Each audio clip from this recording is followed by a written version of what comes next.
लोकसभा में वंदे मातरम को लेकर दिए गए एक बयान के बाद अब सियासी बहस तेज हो गई। डीएम के सांसद ए राजा ने वंदे मातरम को लेकर एक ऐतिहासिक दावा किया जिसने पूरे देश का ध्यान खींच लिया।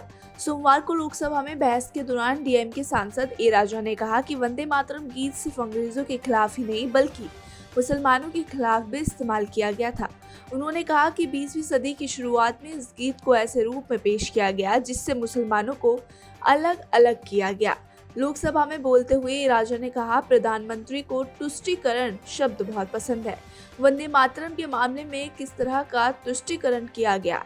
इस राष्ट्र गीत माना जाता है, लेकिन इसने मूर्ति पूजा और धार्मिक विद्वेष को लेकर तीखी बहस छेड़ दी है।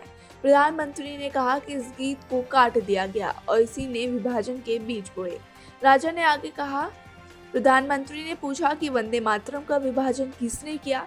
विभाजन आपके पूर्वजों ने किया था, मुस्लिमों ने नहीं। राजा के अनुसार महात्मा गांधी ने 1915 में वंदे मातरम की प्रशंसा की थी, लेकिन 1940 में उन्होंने कहा कि इस गीत को मुसलमानों को ठेस पहुंचाने के इरादे से नहीं गाया जाना चाहिए।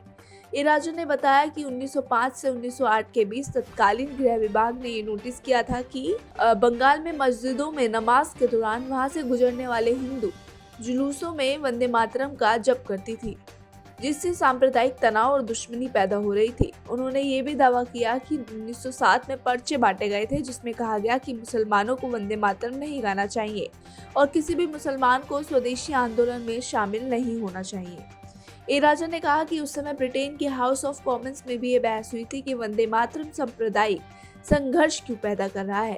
राजा के अनुसार गलती गाने में नहीं है, बल्कि इसे सिर्फ हिंदुओं के लिए बताया गया। यहीं से बंटवारे की शुरुआत हुई। ए राजा ने इतिहासकार तानिका सरकार का हवाला देते हुए कहा कि आनंद मठ में ये कहा गया कि जब तक हम उन्हें बाहर नहीं निकालेंगे हिंदू बर्बाद हो जाएंगे।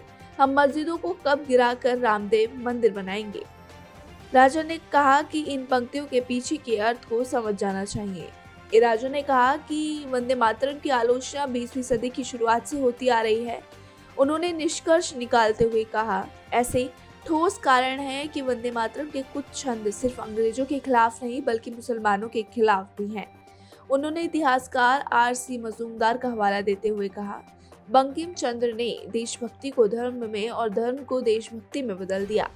लोकसभा में दिए गए डीएम के सांसद ए राजा के इस बयान के बाद वंदे मातरम को लेकर राजनीति पर बड़ी बहस एक बार फिर तेज हो गई है। अब देखना होगा कि इस मुद्दे पर आगे क्या प्रतिक्रिया सामने आती है।